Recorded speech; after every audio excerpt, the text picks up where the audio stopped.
Welcome back, Visions fans. Ready to play your will here. This is the Howlet the Heavensblade review, the new unit introduced to Global this week. Obviously, a lot to potentially dive into, and so today we're going to cover everything I normally do: the character overview, base, then total stat analysis, then all the other stats leading up to the report card, where I'm able to kind of bridge the gap between what we've seen for stats in terms of what their kit has for abilities and buffs and whatnot. I'll then go through that report card, and then the general thoughts, which gives some extra context to things that I think are worth mentioning, and then we'll go through the passives, the counter abilities, the job abilities, and the auto priority, the TMR review, and then just some optimization pieces here overall. So kicking things off, brand new ice unit added to the game. They gave him the unique main job of Knight of Grace. They've also given him Rune Knight and Cleric as the sub-jobs. He does equip swords, and he's a sword red mage for job-based vision card eligibility. He does equip hat, cloth, and accessories, move of 3, jump of 1, as a 100 cost unit. Now he is a 97 faith unit because he is a high magic scaling damage character. In terms of weapon type resistances, he does have an anti-strike niche here, getting an innate 30%.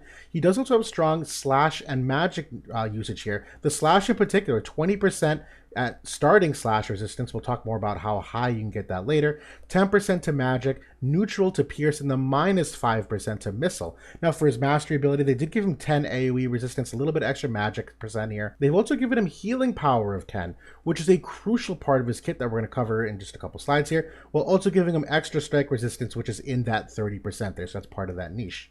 Now for max range on the main job, up to 4 squares away. His limit break technically gets up to 5. The sub job technically gets up to 5, but for the main job, max range of 4. On the main job, he's got 1 AoE and 3 single target abilities. So we'll talk about those more in depth soon. From a base stat perspective, HP wise, a little bit below where many of the other newer characters were at the outset of the 3rd anniversary, but definitely above average. I don't think this is necessarily a weakness. He starts off at a decent enough spot for a base HP stat. For base magic, I got some news.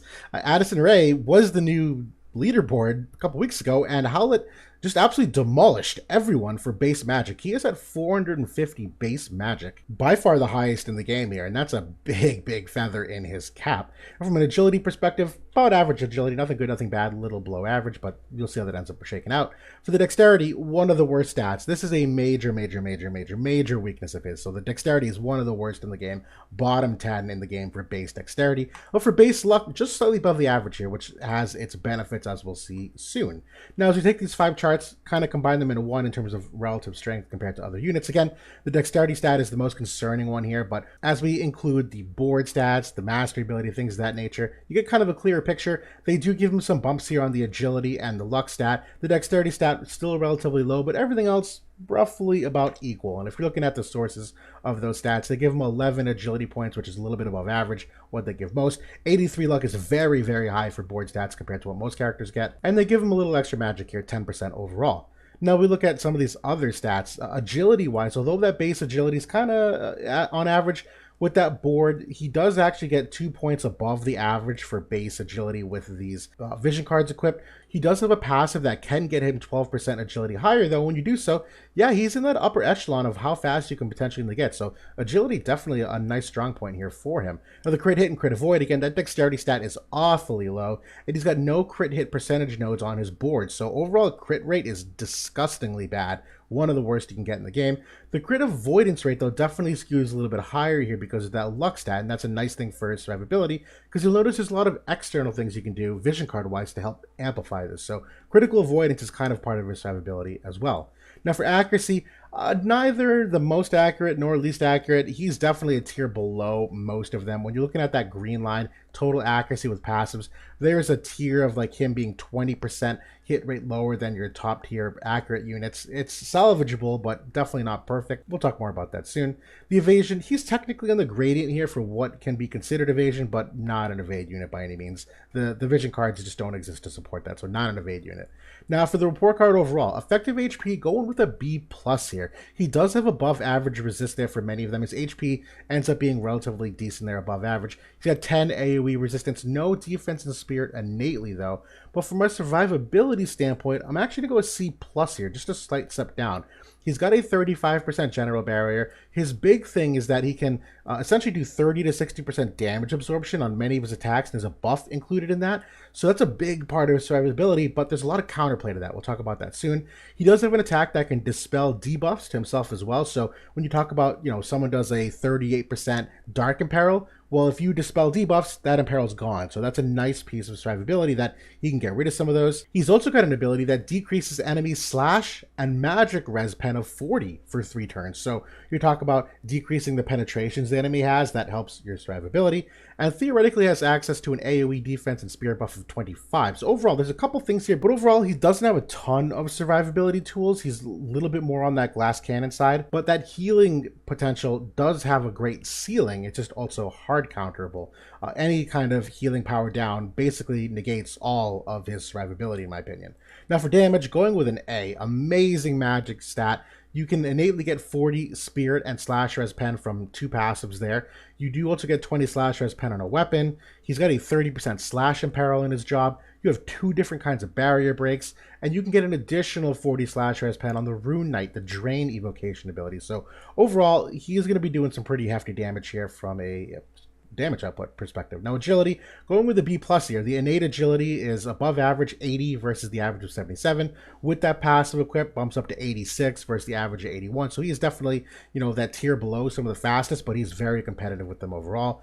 Accuracy, I'm going with a C plus here. That accuracy is certainly boosted with the passive. No guarantee to hit those, so you do have to be a little smarter in how you potentially gear him for accuracy and equipments overall.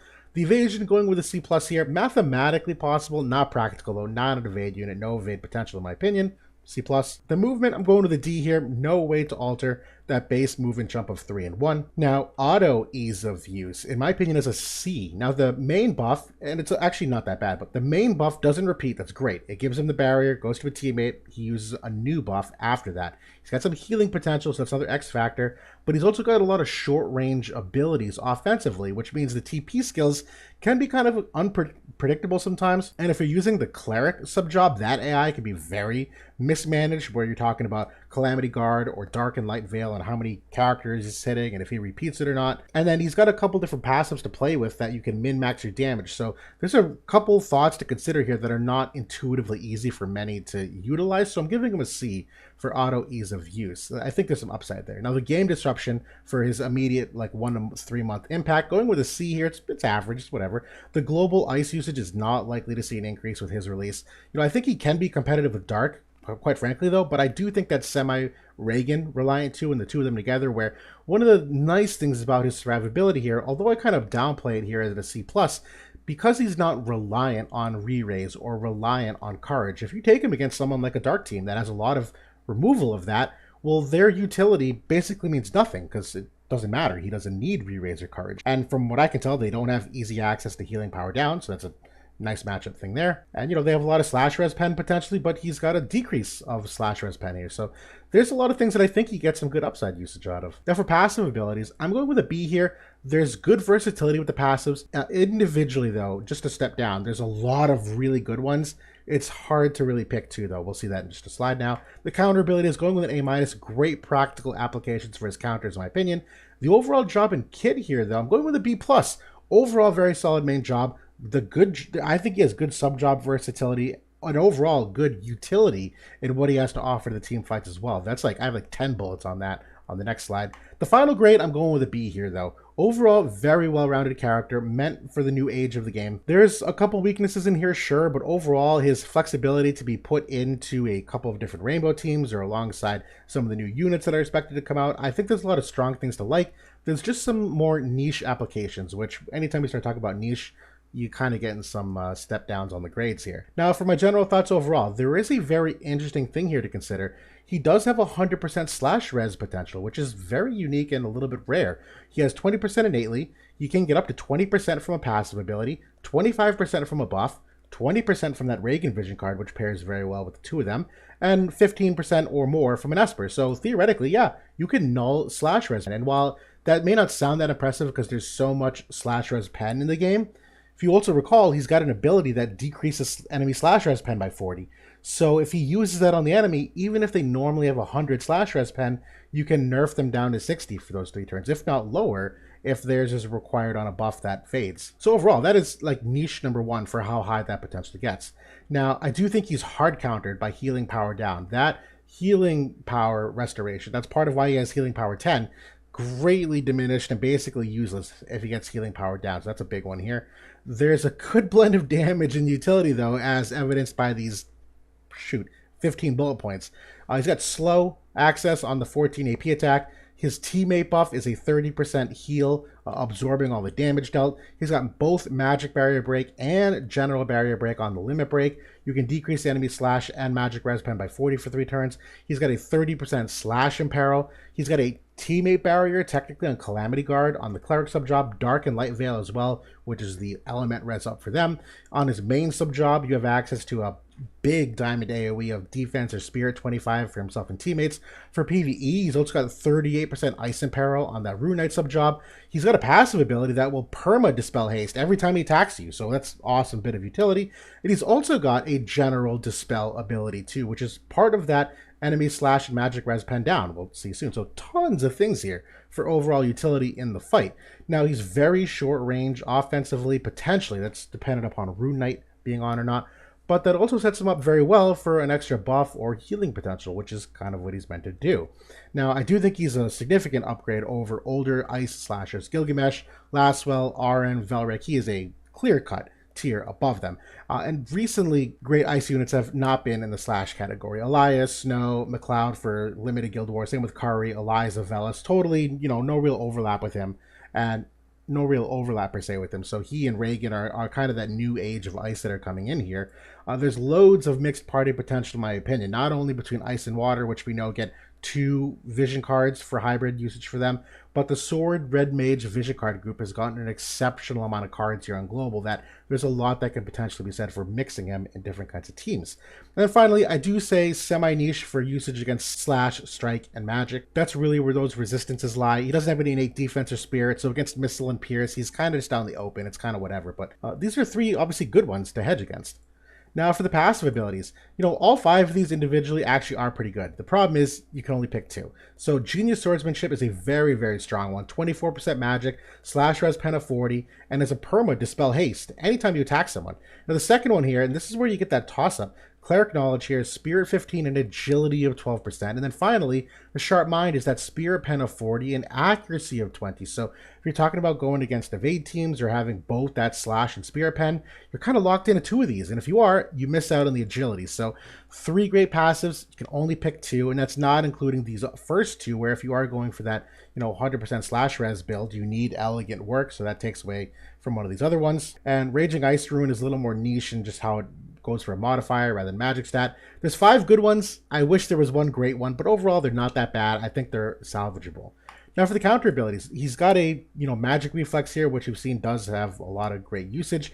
I do just think counter cure here, this very bottom one, is probably the best one. He's got that 10% healing power, and quite often I've seen counter cure completely change fights in that it basically allows you to take a full extra hit or 2 because you've freely cured up some of your health. His sword also gives him some benefits, whether he's above or below 70% health. We'll talk about that near the end. So Counter Cure does have some great applications for that sword and weapon as well. Now, for the main job buffs, the main priority here is Order of the Sword Saint. That's a 50% damage barrier. I'm sorry, I said 35% on the report card. It's really 50%, I'm sorry. But this also gives that absorb 30% damage done for 3 turns for himself and allies, while also giving him a react block of 50 for himself for 3 turns. Great buff overall. The second one here is the second priority is that slash res and magic res at 25% for 3 turns, but gives him a counter skill kind of similar to Sephiroth's Scintilla, in that there's an 80% chance to proc. It's only against physical damage though, but it is a typeless slash attack that scales off his magic stat up to 4 squares away. So obviously a great counter ability there for some extra potential damage, but only against physical units. Now for the main job offensive, a couple quick observations. Again, 3 unit-based attacks, 1 AoE attack. You'll also notice that 3 of them are slash, 1 of them is magic type. I'll talk about that in just a second, but regardless, the maximum range here in the sub job on the main job is 4 squares away. Slow slash is that chance to slow, really like that. The healing destruction, that's where that magic break barrier really comes in. 200% mod. He's got no magic res pen in his kit, but I think the basic idea of this is that if you need to break a barrier, obviously you have that access to do it. It's also the 30% absorption, which stacks with his buff, so he will absorb essentially 72% of his damage done. That's absolutely awesome. This, I don't know how this got translated, but Tianji Mozan, I'm going to call it that, whatever. That AoE is a general dispel, absolutely awesome. All of these very cheap in the mid-20s to high 20s for what they have for AP. It's also that decrease of slash res and magic res pen for 40 for 3 turns. And finally, the Purification Heavenly Sword is that 30% slash imperil. It's dispel debuffs to self as well, which does have some survivability upside, and also absorbs the 30% damage done. So you have 2 abilities that do that. Now we get to the limit break here. This is a very expensive one at 58. It's a nice diamond shape. It's a general barrier break. For that ability, also increases Spirit Pen of 50. So with that passive, that's a 90 Spirit Pen. But the Trust Stone passive, that's 100 Spirit Pen for this limit break. Modifier of 200 as that slash type damage. I like this one. I think it's a little expensive. And against characters that don't have any barriers, it's kind of wasted. So I think there actually might be a time and place where you just turn this off, quite frankly. But overall, it's nice that he has access to this. And in terms of vision card abilities, he's got no access to any of them. So, womp womp. For the sub job, though, Knight of Grace, 2 abilities here. One is a double hit. It's an attack and magic break. This one's okay, but doesn't really do anything significantly different from the main job, in my opinion. And the Teaching of Perseverance is that nice diamond AoE of defense and spirit 25. I think this one's okay. Not as good as the Rune Knight sub job that we'll see in a second, but I think it's an interesting ability from just a movement perspective and a buff perspective. Now, the Rune Knight, there's really only one ability here, and I think it's a game changer for him. Drain Evocation. Now, it's magic scaling damage, but this is a 5 range ability, which means it exceeds everything on his main job. So in a perfect world, enemy will come into range, he'll use Drain Evocation first, it'll increase his magic by 100%, meaning his magic stat will go up by a full 450 magic, and it's going to bump the slash res pen by another 40, hopefully, up to a total of 100 slash res pen for that next attack. So you're talking an exceptional amount of potential damage on a follow-up attack. Outside of this ability, I see no usage for anything here. It's not comparatively a lot cheaper on the AP, not a lot of extra utility. Sure, maybe against Wind, it's got a niche, but you should win that fight anyway without this. Now the last sub-job, the Cleric sub-job, there's a couple things to like. Not a ton though, I don't think it's as reliable as the Rune Knight, but Prayer for Strength, and again, he's got no cast time down, so that's a big thing here. No, so Prayer for Strength here is that single target 210 mod curative ability that dispels debuffs for targets. Honestly, not that bad of an ability to have access to. He's also got the Calamity Guard here. That's that 50% barrier AoE, but it is a cross shape, so you have to be really smart with your AI and your positioning so he doesn't just spam repeat it. If you do, you're probably not using him correctly. And the same thing to be said for Light and Dark Res with the Light and Dark Veil. Either way, this is a nice sub job to have access to. Probably not going to be used as often as the Rune Knight, but I give it a thumbs up. Now, for the TMR review, this is a very good TMR in my opinion. Now, it is a cloth, so you have to be careful how you manage it, but it's got 2 casts. It's increased accuracy of 60% for 3 turns, though. 60% accuracy is a significant buff for potential accuracy. This is a game changer for many characters that are on that, like him, like B tier accuracy level, that if you just want to go for some extra accuracy, boy, is this a really strong way to do it. It's basically more accuracy that you can get from any character buff in the game. There's a couple TMR buffs that I think get up to 60, but it's not for the 3 turns, and there's some different movement stuff. Overall, 2 thumbs up. I really like this TMR for some potential usage. And then finally, the job-based vision cards. At this point, again, this is why we talk about rainbow usage. Boy, is there some things in the pipe for him to get full benefits out of. Now, namely, Meeting in the Moonlight and A Party for All, them both being AoE resistance cards, are very strong for him. And initially, I was going to go through each one of these and kind of do a process of elimination, like which ones do I think aren't good for him. There's really only one. Swan Like Grace is kind of the exception that put it out there. But the rest of these, mostly from a sub-slot perspective, but most of these honestly do things that you want him to be a part of. A couple of them have react block rate, really powerful to get that on a vision card here. A couple of them have slash res, which feeds into that niche. A couple of them have offensive upside, where the Addison card has magic 40%, and the Roy Mustang card is magic res pen, which if you recall, one of his abilities is magic scaling. Same thing for Drain Evocation is magic scaling attack, so that affects the damage on both of those. A lot of these have crit rate increases, which is one of his biggest weaknesses, so that kind of gets him to maybe a more closer to the average. But overall, there's a lot of flexibility here for him to potentially dive into job-based vision cards. Now for Esper Synergies, this one's again kind of straightforward to even Valentine Miranda we just saw. You're going to want to focus Ice Attack and Human Killer for your main modifiers. Slash Attack is the next best one. And then any kind of accuracy and matchup specific element resistance you can get is obviously a plus. My 2 favorites, again, kind of the same thing, Bahamut and Typhon are two of my favorites for these magic scaling slash type characters. I like what both of these do. I do think that Shiva and Odin are great Espers as well. Shiva has Ice Attack on it. That's primarily why I have her here, but Ice Attack and Accuracy does make him positive Pierce Res, where he starts out at 0, and Odin is overall still one of the best Espers for that board. I do think that some of the Ice Espers are noteworthy to mention. Freezus is a great one, where you get that Ice Attack, Crit Evade, Spirit as well. Glacial I actually don't hate. Now, not statistically sound in terms of magic-oriented Espers, but he's got a decent enough base luck stat that you give him that luck for some of that accuracy and extra crit evasion. It's got slash attack nodes on it. It's got some missile res on it, which is -2. Overall, I like this. And then Fenrir, honorable mention, just because it's got those slash attack. But in the future, Dark Shiva, also a great candidate, where she's got that magic damage up overall, also has ice attack up. I think it's crit rate is the other one. Overall, another good Esper. So this is roughly his wheelhouse for what you have access to.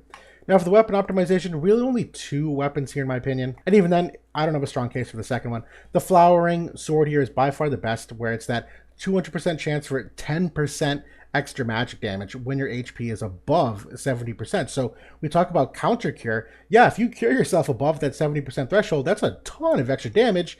And if you're absorbing damage back, like, it's just overall a good thing. That AoE resistance of 15 when you're less than 70, though, is also very strong, where you talk about him not dying and just regenerating some health. That's a great way to do it. Bumps him up to 25 AoE resistance innately. And finally, the slash res pen of 20. And, stat-wise, I think either the magic or the aim build are good ones. The crit one I don't think is nearly good enough on either one of these 2 stats to make a dent, but overall, magic and aim are good. So this is a great sword for him overall. The rest of the swords that have magic builds just straight up aren't as good. And so my only other honorable mention is the blood sword, but even this one is a reach because the absorb 15% damage is only on critical hit. And since that's a weakness of his, I don't think this is very reliable as a sword. That being said, in theory, I like it that this will stack with all the other damage absorb things. He's got the healing power 10, that this sword is proven to be a game changer for many characters, and I feel like he fits that build, but even then, it's not as strong of a case as the Flowering. So that's the Howlet the Heavensblade review in a nutshell. Again, honestly, a pretty solid character. I think he's a good pull for those building into ice. I do think there's some long-lasting potential here, given just the power creep and how he fits into it. I think they've done a good job kind of making him a little more unique in his survivability, that he's not kind of like a gimmick character that relies on some trickery. It's basically just some self-sustain and damage output, and I think he does that relatively well, given what his magic stack gets up to. So, overall, I think it's a good character. I don't anticipate a lot of waves being made from his release, though, but that's all my thoughts for now. So I'll talk to y'all soon, and thanks for watching.